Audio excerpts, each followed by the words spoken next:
Hi everybody, Mrs. Pesic here. We are looking at just a few examples from section A.5, so please put these in your notes.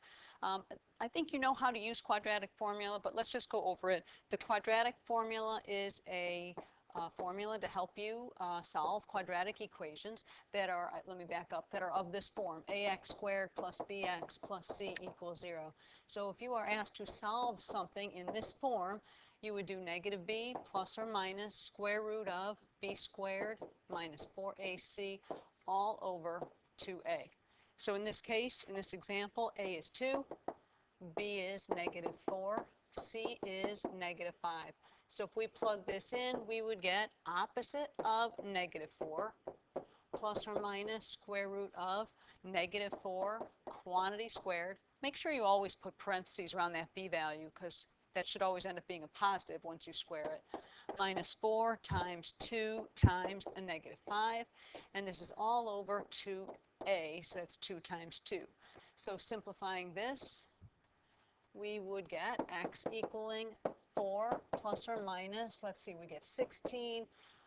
8 times 5 is going to be 40, so that's going to be a plus 40 over 4. Now, can we divide out this 4 with this 4?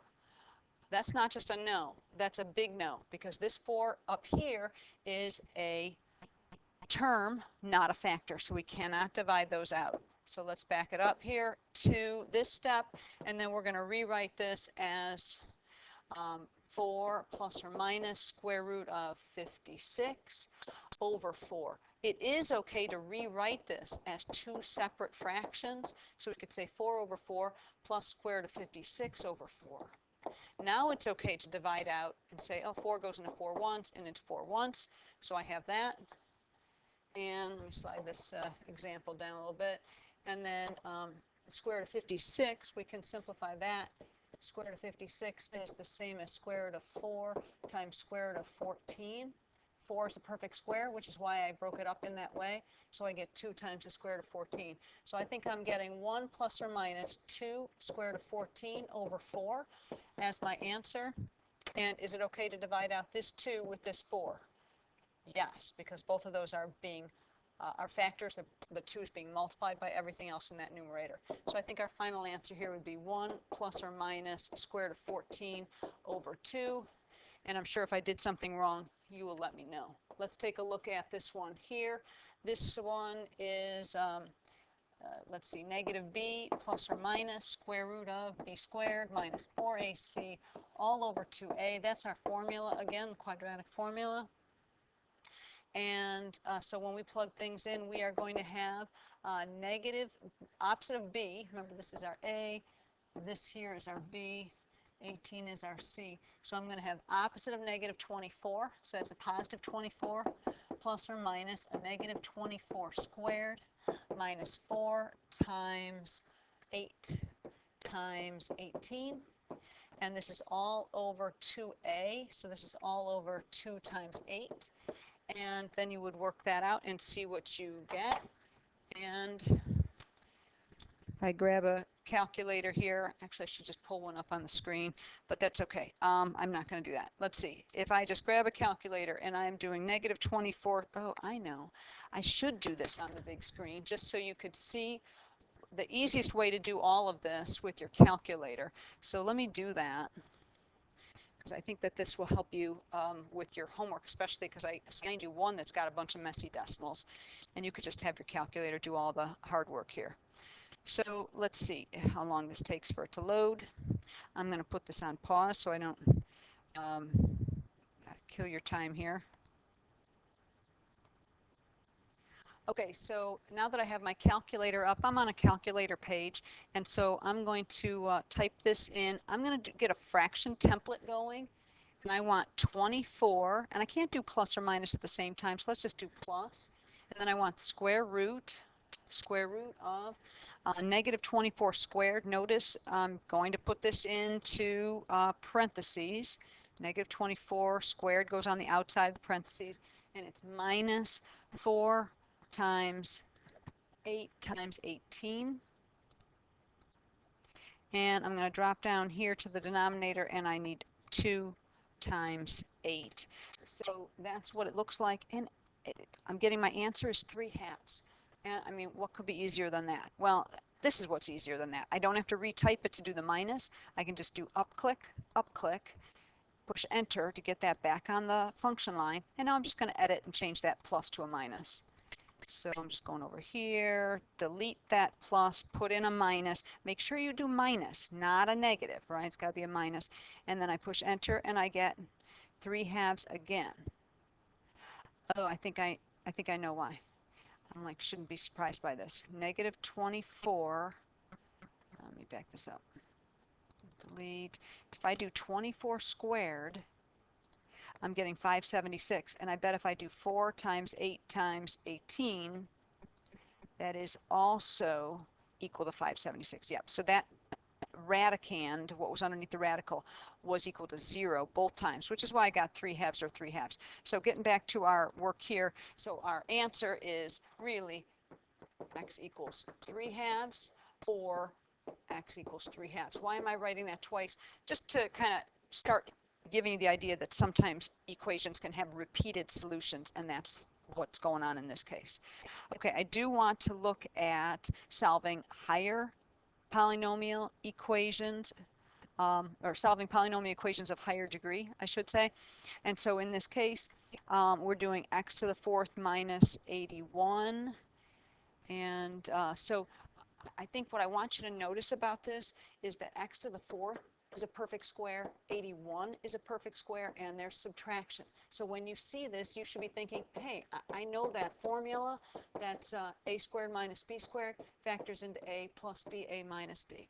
So what do I need to square in order to get x to the 4th? Well, I would need to square x squared. What would I need to square in order to get 81? Well, I would need 9. So that means that x squared is my a, and 9 is my b. And now this pen is not writing, which makes me sad. So I get x squared plus 9 times x squared minus 9. And so we're trying to solve, but just keep in mind that we could even factor this one further, because that is a difference of 2 perfect squares itself. So this could be x plus 3, x minus 3, and over here this is x squared plus 9. And so to solve this, we want to set this equal to 0, right? It was set equal to 0 here. And so we're going to set each of these equal to 0. And so for this problem, I end up getting x squared plus 9 equals 0, or x plus 3 equals 0, or x minus 3 equals 0. This one gets me -3. This one gets me +3. Over here, though, this one's more interesting, because we would get x squared equals a -9, and then we'd want to take the square root of both sides. Don't forget that plus or minus, and we get x equaling plus or minus square root of -9, which is, well, I'm just going to leave it square root of -9 for right now, but I'm going to say that's a oh boy, does that look weird. And my eraser is like so malfunctioning. This would be a non-real solution, or really solutions, because there's a plus or minus. So we have 2 real solutions, and really we have 2 non-real solutions, but we'll talk more about that later. All right, so I have this example for you. This one is x to the 4th plus 5x squared minus 36. This one, I want you to notice that this is an even exponent right here. No, let me start by pointing this out.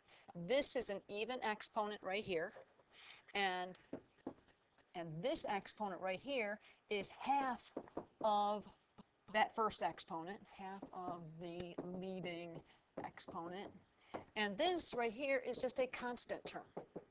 If you have that situation where you have a trinomial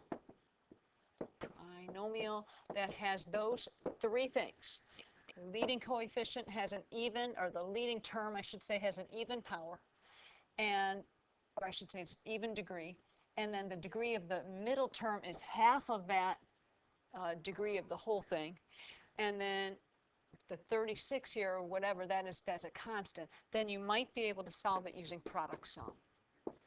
Possibly. I mean, you got to try it. So the product in this case is 1 times a negative 36, so that's negative 36. The sum is 5. So what two numbers will multiply together to give us negative 36 and add up to 5? I don't think it's 36 and a negative 1. I don't think it's an 18 and a negative 2. What's next? How about a 3 and a negative 12? Negative 12 and 3, no, that's a negative 9. I think we're getting close though. 4 and how about 4 and a negative 9? So we'll take those, but wait a second, sum's supposed to be positive, so I better make that a positive 4 and a negative 9. All right, so in this case, I'm going to take out this middle term and replace it. Now be careful with this because we want to replace it with 9x squared and 4x squared, so they'll add up to the 5x squared. So at this point, I'm going to rewrite as x to the 4th plus 9x squared minus 4x squared minus 36. And you know the drill. We're going to factor by grouping. I can factor on x squared from both of those and have an x squared plus 9 left. And I'm going to factor by grouping here. And I got a minus 4 and an x squared plus 9 left there. And since I have the same thing in parentheses, I can factor that out and write x squared plus 9 times x squared minus 4. And again, we're trying to solve when is this equal to 0.